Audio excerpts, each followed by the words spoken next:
Hello प्यारे दोस्तों, कैसे हैं सब लोग? अच्छा ही होंगे। आइए आज हम एक टॉपिक पर फिर से आपसे बात करते जा रहे हैं। आज अगले टॉपिक में हम लोग देख लिए थे गाउस प्रमेय को लिखना और सिद्ध करना हो गया था। आज हम एक नए टॉपिक पर, इसमें से दो हम लोग टॉपिक बात करेंगे। गाउस प्रमेय से विद्युत क्षेत्र की तीव्रता और कूलाम के नियम दोनों सिद्ध करेंगे। ठीक है, चलिए इसको रब करते हैं। ठीक है, और हम लोग सिद्ध करते हैं खटाखट। ठीक है भाई, इसको रब कर रहे हैं।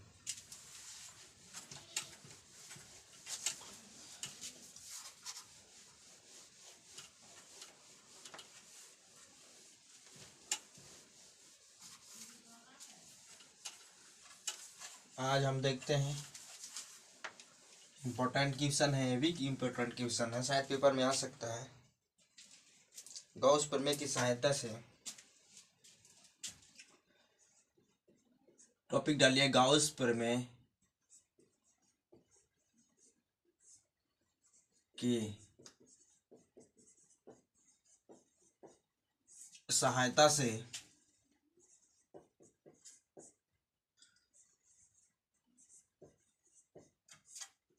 कूलाम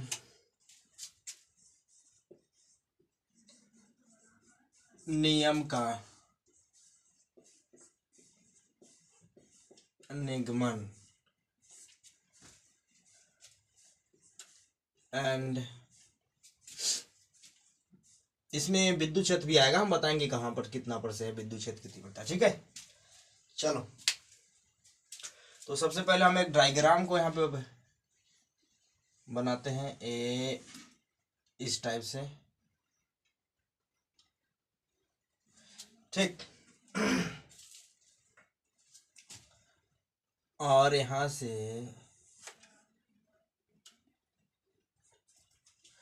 ठीक है, यहाँ पर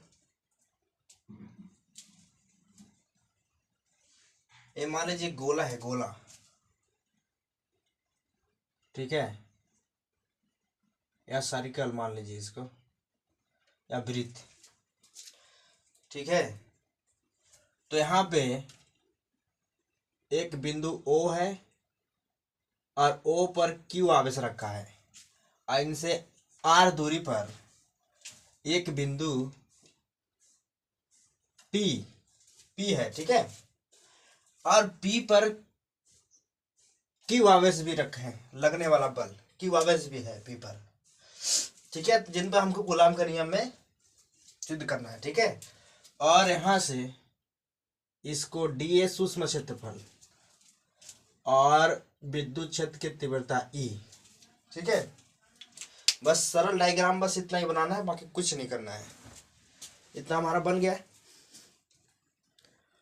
अब हम चलेंगे आगे।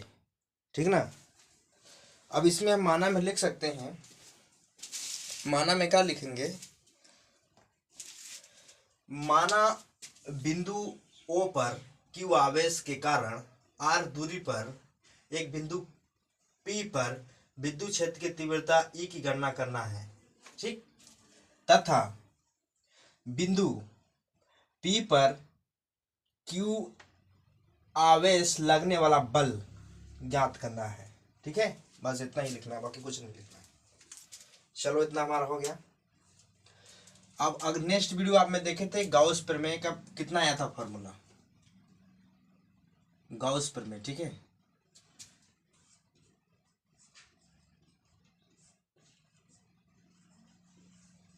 गाउस प्रमेय की परिभाषा, कितना फॉर्मूला आया था भाई बताओ? चलो बताओ कितना आया था? फाई इक्वल टू 1/एप्सिलॉन नॉट इंटू क्यू, इतना आया था इसको समीकरण 1। चलो ठीक है, और हम जानते हैं एक फार्मूला और होता है विद्युत फ्लक्स। उसका कितना फार्मूला आता है? नेक्स्ट वीडियो आप लोग देखे होंगे तो समझ आएगा। विद्युत फ्लक्स, विद्युत फ्लक्स का परिवार कितना फार्मूला होता है? विद्युत फ्लक्स की परिभाषा से, ठीक है। कितना फॉर्मूला होता है इसका, D phi equal to E D A cos theta, क्या होता है, कॉस थीटा, ठीक है। इतना, इसको समीकरण हम देंगे दो देते हैं, नहीं अभी नहीं देते हैं इसको, चलो यहाँ पे 2 नहीं देते हैं। और यहाँ पे थीटा के वैल्यू कितना होगा, थीटा इक्वल टू 0 डिग्री होता है, तो यहाँ पे हम रखेंगे थीटा का कितना दिया है, 0 degree, E D A cos theta कितना है, 0 अंश। तो कॉस 0 अंश का मान कितना होता है भाई, बताओ। कॉस 0 अंश का मान 1 होता है ना। चलो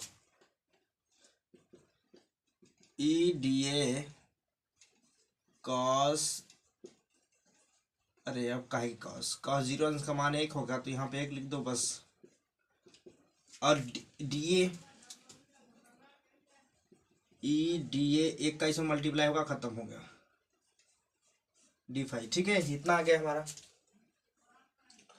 अब हम करेंगे यहाँ से, इतना हमारा हो गया। अब हम देखेंगे संपूर्ण फ्लक्स, संपूर्ण पृष्ठ के लिए लिखिए, अतः संपूर्ण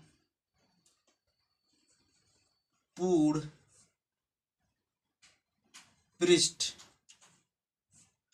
संपूर्ण पृष्ठ के लिए कितना होगा, तो यहां से होगा फाई इक्वल टू ई ए, ठीक है, होगा जितना ना होगा, और कुछ होगा। तो आप लोग जानते हैं गोले का क्षेत्रफल कितना होता है, गोले का क्षेत्रफल a equal to 4 pi r square होता है, गोले का क्षेत्रफल यहाँ पे रख दो, phi equal to e 4 pi r square, ठीक है। इसको समीकरण अब देना है हमको 2, तब हमारा निकल के आएगा गाउस प्रमेय से विद्युत क्षेत्र की तीव्रता। अब समीकरण 1 और समीकरण 2 को रख दो, समीकरण 1 व 2 से, 1 व 2 से रख रहे हैं, चलो रख दिए। कितना रखे हैं, e 4 pi r square equal to 1/एप्सिलॉन इंटू क्यू। ये वाला पूरा पोर्शन यहाँ से, चलो देख लो, यहाँ से देख लो, ई हमारा हो जाएगा बाहर इक्वल टू, ठीक है। ये जितना 4 पाई आर स्क्वायर है यहाँ जाएगा भाग में, गुणे में है, तो जब भाई गुणे में रहता है कुछ चीज़ तो भाग में आता है ना, और जब भाग में कुछ चीज़ रहता है तो उस पर जाके गुणे में होता है। ये सब छोटी छोटे बच्चा लोग पढ़ते हैं यार। 1/4 pi epsilon naught into Q, यहाँ से आर स्क्वायर। ये हमारा निकल के आ गया गाउस प्रमेय से विद्युत क्षेत्र की तीव्रता, यहीं पर लिख लेना, यह गाउस प्रमेय से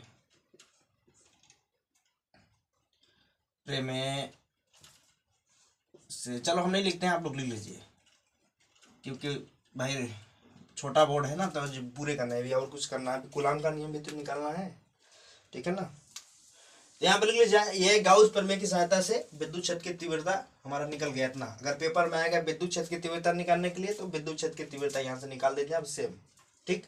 आगे वो हम देखते हैं, इसको हम दे देंगे समीकरण नंबर 2 हो गया था, इसको हम मानेंगे 3, ओके ओके, चलो 3 रख लीजिए, ठीक है। अब हम यदि बिंदु P पर Q आवेश रखा है, लिख लीजिए यहाँ पर, थोड़ा सा लिखना पड़ेगा। यदि बिंदु P पर Q आवेश रखा है तो उससे लगने वाला बल कितना होगा, F। ठीक है, तो विद्युत क्षेत्र की परिभाषा से क्या पढ़े हैं, विद्युत क्षेत्र की परिभाषा कितना होता है, E इक्वल टू होता है F/Q होता है विद्युत क्षेत्र की परिभाषा। ठीक है, इसको मान लो 4, इसको रोमन गिनती से लिख रहे हैं यार, गलती नहीं,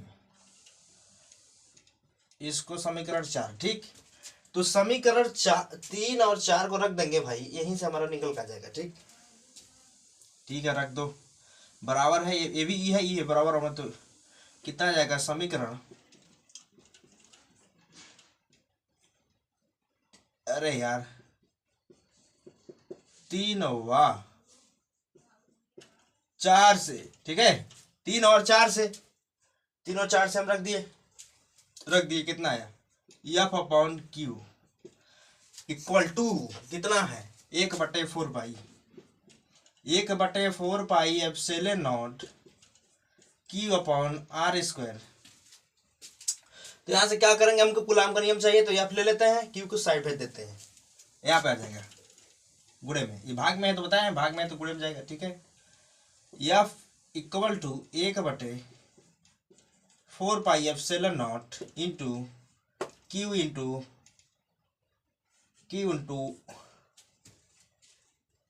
R²। ये ही हमारा है भाई गाउस प्रमेय से, गाउस प्रमेय से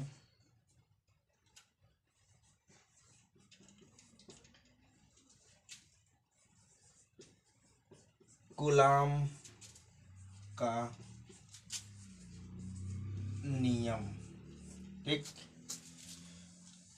अगर इतना समझ नहीं आया है तो फिर से वीडियो को कैसे करिएगा, समझ आएगा। ठीक है, बिल्कुल बेसिक से समझाया है। आगे आपसे नेक्स्ट वीडियो में हम मिलेंगे और टॉपिक का नाम रहेगा किसी लंबे आवेशी तार के निकट स्थित बिंदु पर विद्युत क्षेत्र की तीव्रता के लिए हम व्यंजक निकालेंगे, वो भी कूलाम के नियम से ही निकलेगा। ठीक है, ये सब फॉर्मूला को याद रखिएगा, ये सब काम लगेगा, ये सब जरूरी है। ठीक है, आई होप ये वीडियो आपको समझ आया होगा, समझ आया होगा तो एक लाइक एंड सब्सक्राइब, वीडियो को शेयर करिए, बेल आइकन को दबाइए ताकि नए वीडियो प्राप्त करने के लिए मिल जाए। ठीक है, सो बाय बाय, थैंक यू।